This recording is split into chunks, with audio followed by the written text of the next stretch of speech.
que el IDF, Fuerzas de Defensa de Israel, es mucho más poderoso que Hamas. Es evidente cuando se mira el balance bruto de poder.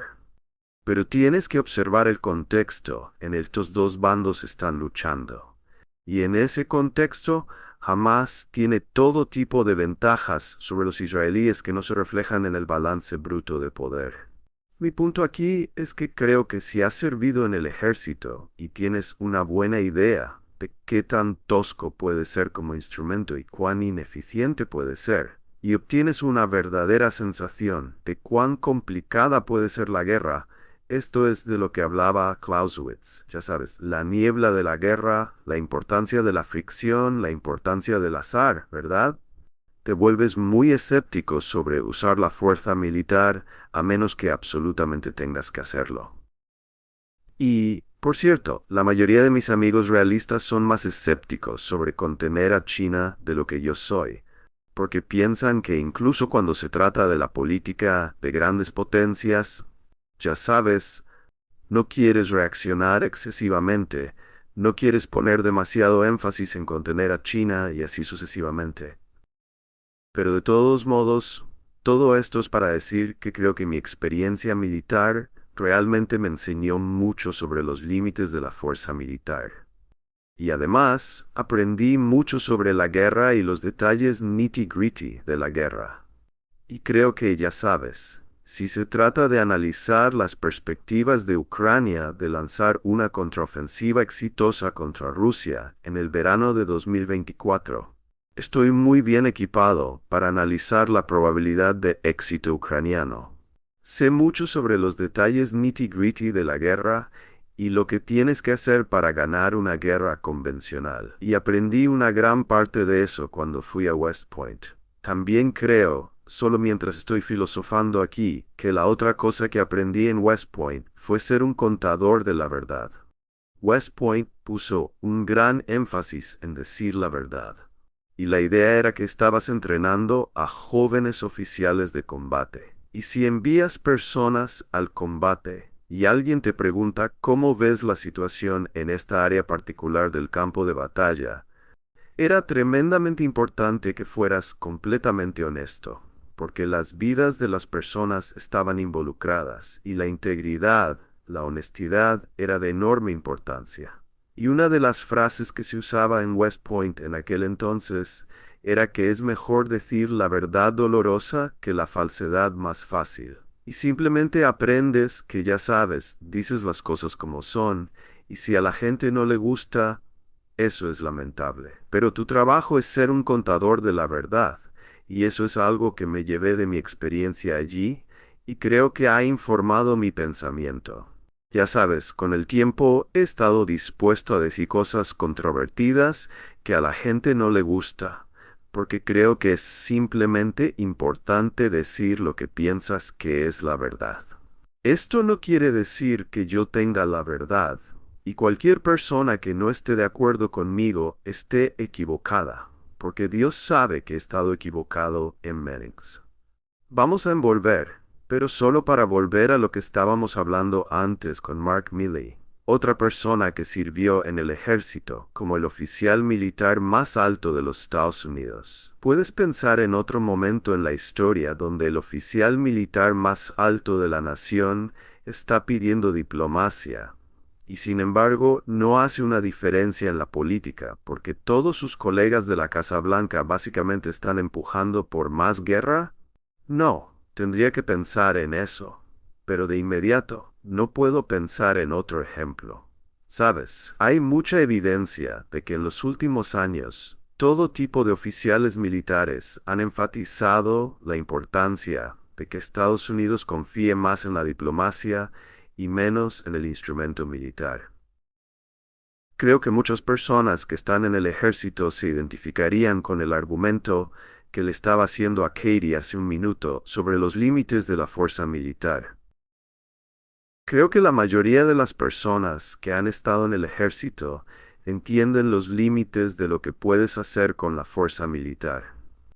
La idea de que, ya sabes, La gente en la Marina y la Fuerza Aérea va a pensar que puedes tomar el poder militar estadounidense y simplemente derrotar a los Houthis.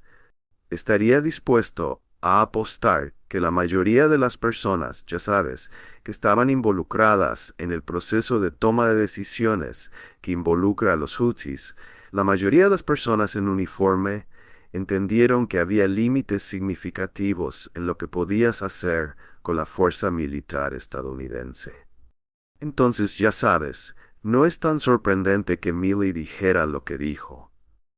A menudo he dicho, Aaron, que estaré ansioso por ver, probablemente no estaré por aquí cuando esto suceda, pero estaría ansioso por ver qué tipo de inteligencia le están alimentando a Milley. Tengo que creer que la gente en la CIA, la gente en la Agencia de Inteligencia de Defensa, que estaba mirando el campo de batalla, y cómo se veía el equilibrio de fuerzas, cómo se veían los niveles de desgaste en ambos lados, tenía que ver que los ucranianos estaban en el punto máximo y que las cosas probablemente iban a deteriorarse. Podría contarte todo tipo de historias sobre por qué creo que deberían haber pensado eso, basado en cómo se estaba desarrollando la batalla o las batallas en ese momento. Así que no me sorprendería si Milley estaba recibiendo buena inteligencia que lo llevó a esa conclusión. No era solo una intuición por su parte, más posiblemente alguna inteligencia sobre propuestas diplomáticas de Rusia. Hubo un informe reciente en el New York Times que alrededor de ese tiempo, en el otoño de 2022, cuando Milley salió a favor de la diplomacia, Putin envió señales a través de intermediarios a los Estados Unidos hablando de diplomacia.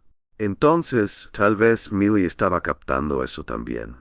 Sí, permíteme solo decir algo sobre eso. Como hemos dicho en varios puntos de la discusión hoy, después de que comienza la guerra en febrero, tienes negociaciones de paz en Estambul y luego también está la pista israelí, y eso es en marzo y a principios de abril. Vale, pero para mediados de abril está claro que esa pista se ha roto. Zelensky se ha alejado y los ucranianos y Occidente van a luchar esto. La pregunta que entonces aparece en mi cerebro es, ¿qué hacen los rusos? Si yo fuera ruso, ¿qué haría? Movilizaría inmediatamente, ¿verdad? Pero Putin no moviliza inmediatamente. No moviliza esos 300,000 soldados hasta septiembre de 2022. De hecho, la razón por la que los rusos perdieron todo ese territorio en Kherson y perdieron todo Kharkiv es porque estaban sobreextendidos. No tenían suficientes tropas para defender todo el territorio que habían conquistado en febrero y marzo de 2022. Piensa en eso. Así que aquí tienes esta ventana, llamémosla desde mediados de abril hasta mediados de septiembre, donde Putin no moviliza. Y me digo a mí mismo, ¿por qué es eso? Es consistente con el punto que estás haciendo de que Putin podría haber pensado que todavía podía conseguir un acuerdo, y es por eso que estaba enviando señales. Y puede ser que Milley entendiera que no solo era este el punto máximo, sino que había una posibilidad de conseguir un acuerdo ahora, debido a lo que Putin está haciendo ahora. Esto es hasta cierto punto solo especulación de nuestra parte, porque no tenemos ninguno de los detalles, pero es ciertamente una historia plausible y algunas de las piezas de esa historia son hechos, el hecho de que Milley estaba tratando de impulsar la negociación en el otoño. Te he escuchado hablar sobre Julian Assange, así que quería saber si podrías explicar muy brevemente por qué piensas que no debería ser extraditado y por qué debería ser liberado. Sí, bueno, pienso que Assange es un periodista, y pienso que los periodistas publican material clasificado todo el tiempo. Quiero decir, lo que tenemos aquí en los Estados Unidos es una situación donde los informantes filtran información importante por una razón u otra. Y esto incluye a funcionarios gubernamentales de alto nivel que están filtrando información por motivos estratégicos. Y por supuesto, incluye a informantes que están insatisfechos o enojados por una política particular que filtran a periodistas por esa razón. Y por supuesto el caso clásico aquí es Daniel Ellsberg, quien filtró los papeles del Pentágono al New York Times. Lo que sucedió aquí es que Chelsea Manning filtró una serie de documentos a Julian Assange, y Julian Assange los publicó en Wikileaks. Creo que no hay nada malo con un periodista, ya sea el New York Times en el caso de los papeles del Pentágono, o Julian Assange en este caso, o innumerables otros ejemplos de periodistas publicando información clasificada. Creo que no hay nada malo en eso. Y de hecho creo que es saludable en una democracia liberal como los Estados Unidos. Porque quieres recordar que el Estado tiene un interés personal en mantener información lejos del público.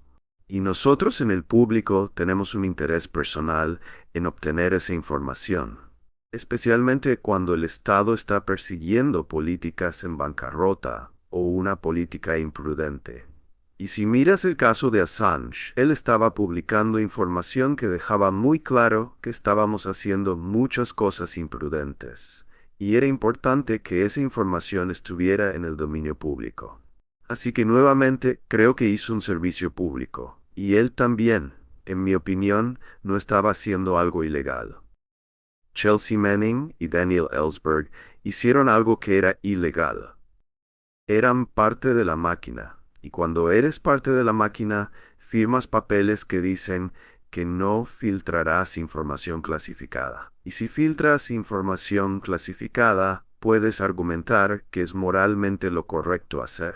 Creo que esta fue la visión de Dan Ellsberg, pero no puedes argumentar, al menos en mi opinión, que fue la decisión legalmente correcta.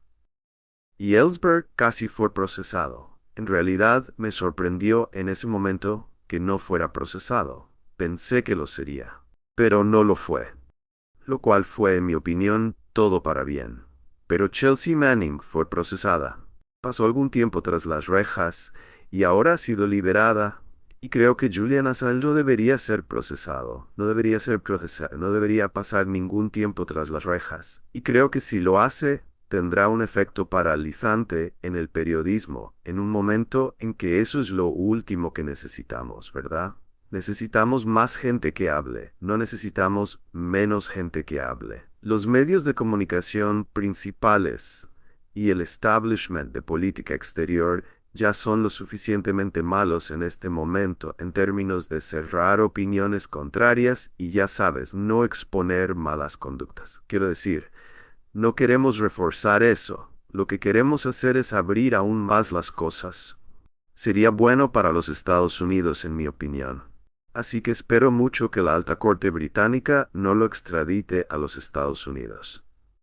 John Mearsheimer, muchas gracias por acompañarnos. Eres más que bienvenido, Aaron. Eres más que bienvenido. Katie, disfruté mucho.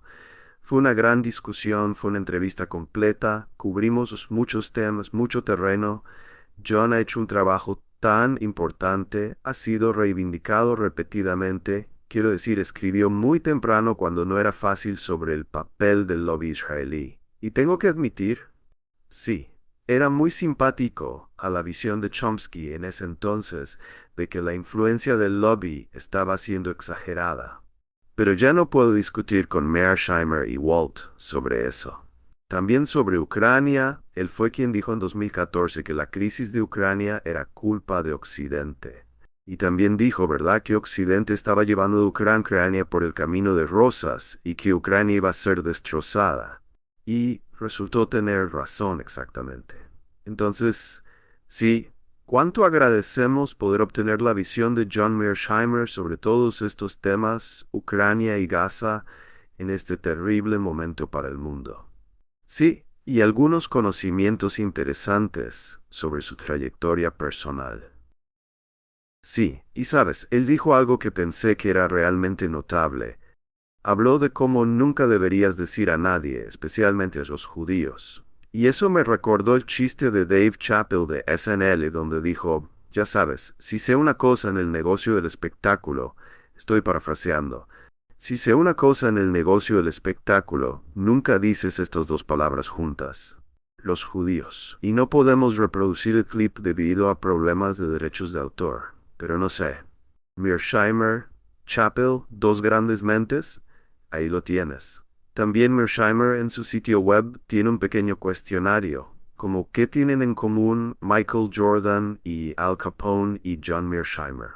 Todos comenzaron en Brooklyn y se hicieron nombres en Chicago. Ahí vamos. Wow, justo.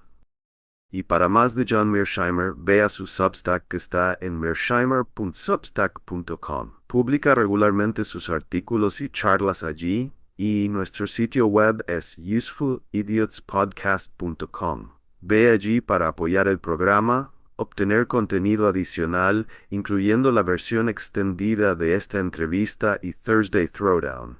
Y por supuesto, Thursday Throwdown, tu dosis de locura mediática a mitad de semana donde reproducimos todos los clips divertidos que suceden después del lunes por la mañana. Así que simplemente mantenemos la fiesta del lunes por la mañana en marcha. Sí, vas a querer ver esto esta semana. Algunos desvaríos realmente geniales sobre Russiagate. Está de